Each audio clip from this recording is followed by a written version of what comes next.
Portugal elege a 10 de março o novo governo do país. E na antevisão dessa corrida às urnas, vamos receber aqui no Fala Portugal os líderes dos vários partidos que vão a votos. Uma série de entrevistas que pretende esclarecer e contribuir para uma decisão informada.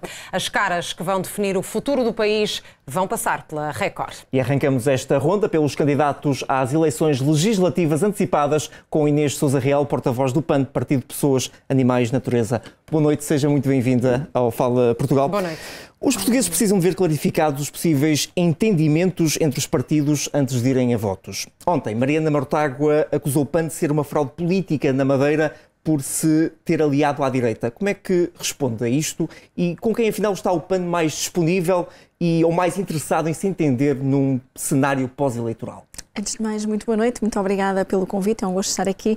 Eu acho que os portugueses precisam, antes de mais, de saber qual a visão que qualquer força política tem para o país em matérias absolutamente estruturais e que vão desde a habitação ao Serviço Nacional de Saúde, como ainda agora acabámos de ver nesta peça, mas também em matéria de crise climática e no que diz respeito à proteção animal, que é uma matéria muito cara ao PAN.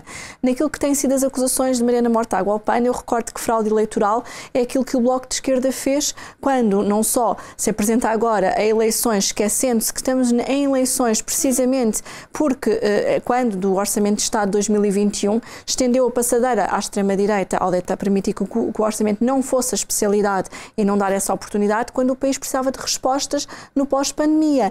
Mas Inês Sousa Real, porquê é que não quer definir a sua preferência, a preferência do PAN por um vencedor nestas eleições?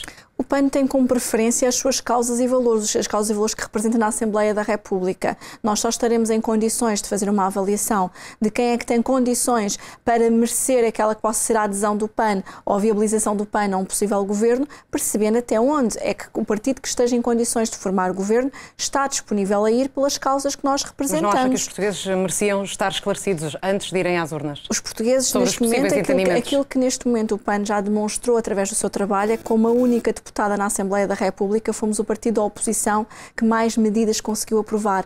Nós conseguimos, quando todos discutiam a questão do IVA e questões até ideológica de esquerda e de direita, o PAN foi a única força política a conseguir aprovar a tarifa social de energia, o seu alargamento a mais de 200 mil famílias, fazendo assim a diferença na vida destas 200 mil pessoas e garantindo que a sua fatura mensal descia para combatermos a pobreza energética. Ou até mesmo quando acabámos com os fins dos estágios profissionais precários, pagos, neste caso não remunerados, foi o PAN que conseguiu essas medidas.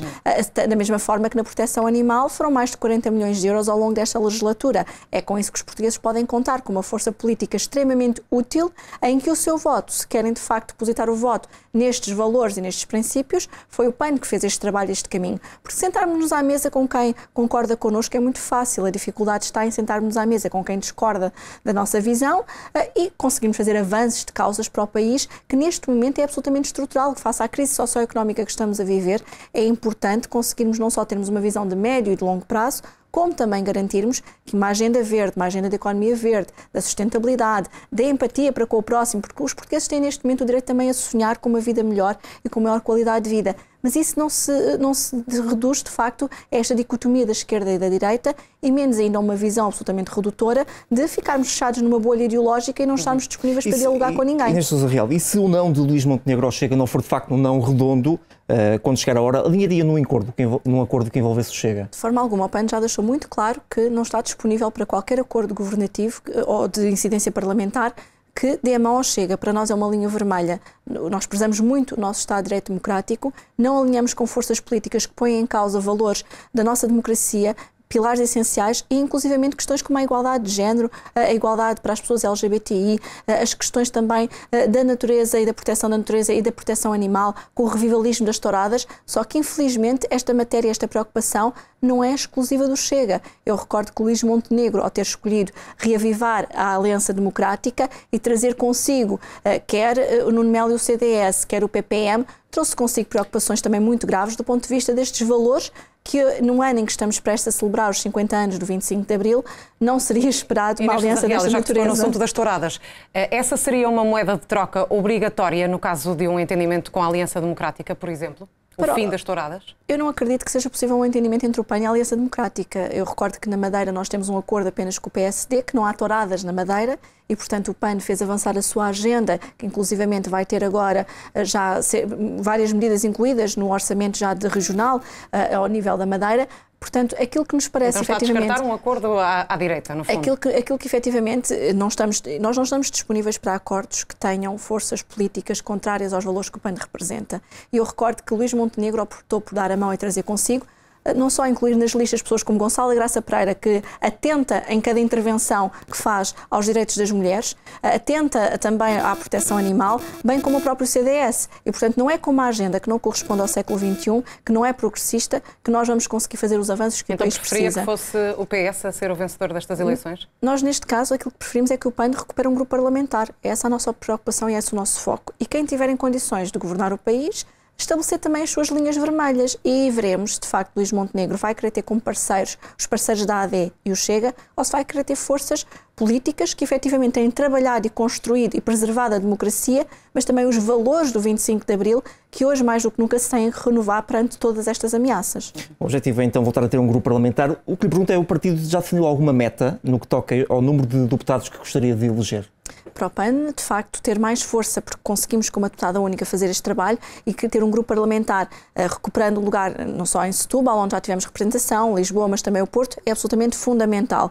E para isso temos que ter um grupo parlamentar à semelhança do que tivemos em 2019, com pelo menos 4 deputados. Agora, o nosso objetivo é ganhar não só a confiança, mas também a influência política e a força política para fazer avançar mais as nossas causas, porque a história já nos ditou que, se de facto, com uma deputada conseguimos estes resultados, vamos conseguir muito mais com um grupo parlamentar. Um bom resultado seria então 4 deputados? Um grupo parlamentar? Nós gostaríamos, evidentemente, ter esse reforço do ponto de vista eleitoral. Agora, é que nós compreendemos que vivemos um tempo muito complexo do ponto de vista político, mas também social e económico. A guerra, não só a guerra, agora as duas guerras que a Europa atravessa, mas também a crise por conta do aumento do custo de vida e da habitação, são preocupações muito presentes na vida dos portugueses, e é por isso que é importante que as pessoas saibam que foi pela mão do PAN que se acabou, por exemplo, as comissões que eram cobradas pela banca no crédito à habitação, ou até mesmo a nível das deduções em sede de IRS. Foi também o PAN que conseguiu aumentar a verba dedutível em sede de IRS, ou inclusivamente aumentar o valor do Porta 65 para que mais jovens acedessem à habitação. Está a tentar que os eleitores não associem o PAN apenas à causa animal? É isso? O PAN, o seu trabalho tem sido maioritariamente na causa das pessoas, ao contrário até daquilo que poderiam muitas vezes esperar, e, portanto,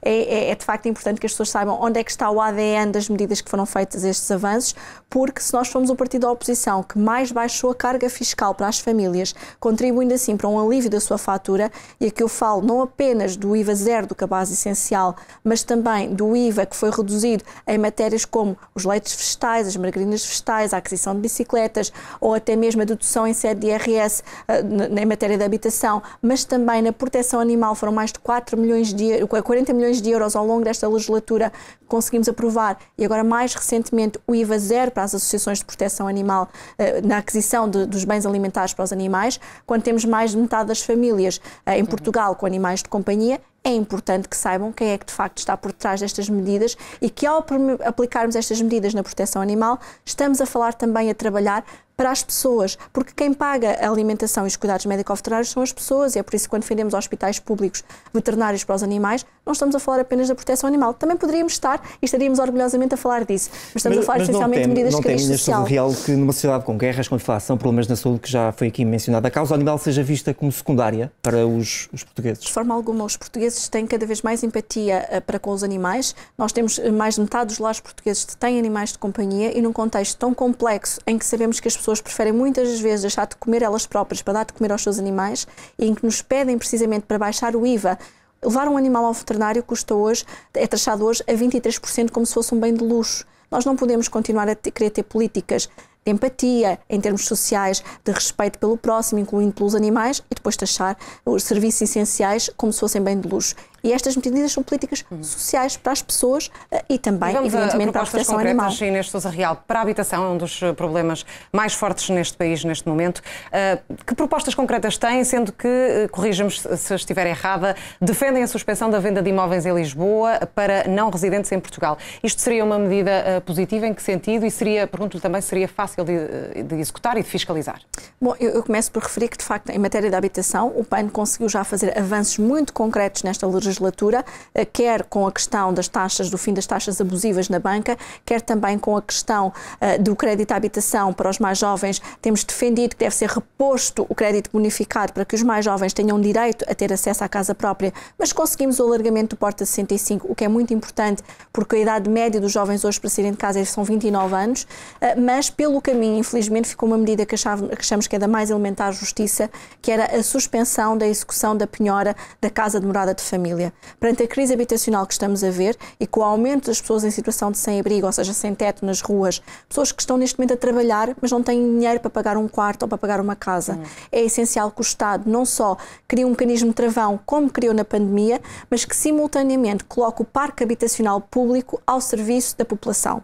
Eu recordo que, de facto, esta foi uma aprovação recente do PAN, que o Estado faça um levantamento de todo o património imóvel, mas também dos usos a que estão afetos e do estado de conservação que os mesmos estão, para que depois então possa ser, por exemplo, cedido para o alojamento estudantil, por um lado, ou então para a habitação das famílias, porque efetivamente nós precisamos de ter mais imobiliário público no mercado, porque com a inflação que neste momento assistimos, vai ser difícil equilibrar o mercado e conseguimos. Quanto aos residentes, em particular os residentes não habituais, eu recordo que o PAN há muito tem vindo a lutar para que de facto os residentes não habituais, ou seja, quem não mora no nosso país, para que as pessoas de facto percebam esta medida, quem não mora no nosso país não deve ter benefícios fiscais que, por exemplo, os portugueses não têm e que as pessoas que moram neste e trabalham neste país não têm neste momento. Não nos faz sentido. Nós temos hoje em dia pessoas que trabalham e residem no nosso país a ter que pagar uma carga fiscal tão elevada, inclusive na aquisição de uma casa própria, e depois os residentes não habituais, que só cá vêm passar férias, a beneficiarem de medidas como, por exemplo, os vistos Gold.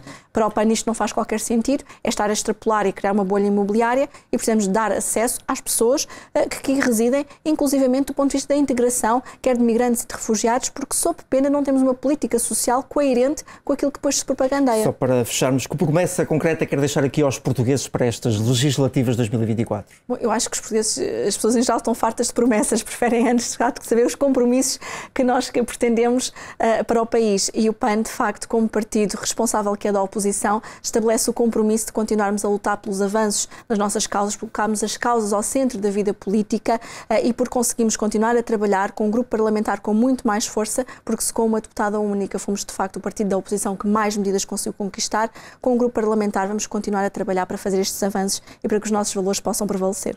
E já agora, olhando aqui para o último apelo mais recente que fez o Presidente da República aos partidos, Marcelo Rebelo de Sousa pediu para que integrassem na campanha a crise na comunicação social. O PAN tem alguma proposta neste sentido?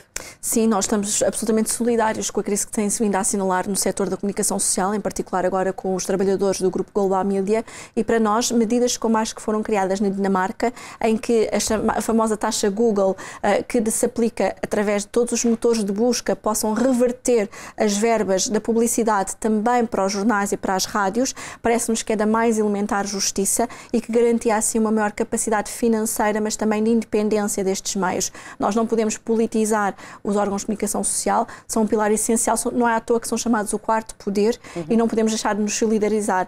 Aliás, ver os jornalistas que antes estavam do outro lado das câmaras e do microfone a terem de estar deste lado, esperamos que muito em breve possam voltar aos seus lugares e receber os seus ordenados, porque a crise que estamos a seguir neste momento e a acompanhar é uma crise que vai além das questões laborais. É uma crise que põe em causa o Estado de Direito Democrático, um dos pilares essenciais da nossa democracia, e no ano em que vamos assinalar os 50 anos do 25 de Abril, temos que criar soluções para os órgãos de comunicação social que permitam a sua independência. Estamos também a poucos dias das eleições nos Açores. Qual é o objetivo e expectativa do PAN para 4 de fevereiro? Bom, o PAN tem representação na Assembleia Regional dos Açores, tem feito também um trabalho de avanço das suas causas. Queremos aumentar aquela que é a confiança dos cidadãos, neste caso nos açorianos, no PAN, e obter, evidentemente, um resultado que robusteça a nossa presença na Assembleia Regional. Nós temos um deputado, portanto, o patamar mínimo será sempre manter esta representação, considerando até que sabemos que neste momento há uma pulverização e uma dispersão de votos em várias forças políticas, mas garantir sempre um resultado melhor daquele que tivemos. 2 deputados já seria um bom resultado. Evidentemente que ao alcançar um grupo parlamentar será sempre um bom resultado, quer pelos direitos que os grupos parlamentares têm, quer por uma maior força de capacidade de decisão e de avanço das nossas causas. Neste último minuto, quero explicar porque as mudanças no partido. Este fim de semana apresentaram as listas e houve muitas caras novas, nomeadamente a cabeça de lista do Porto, que mudou.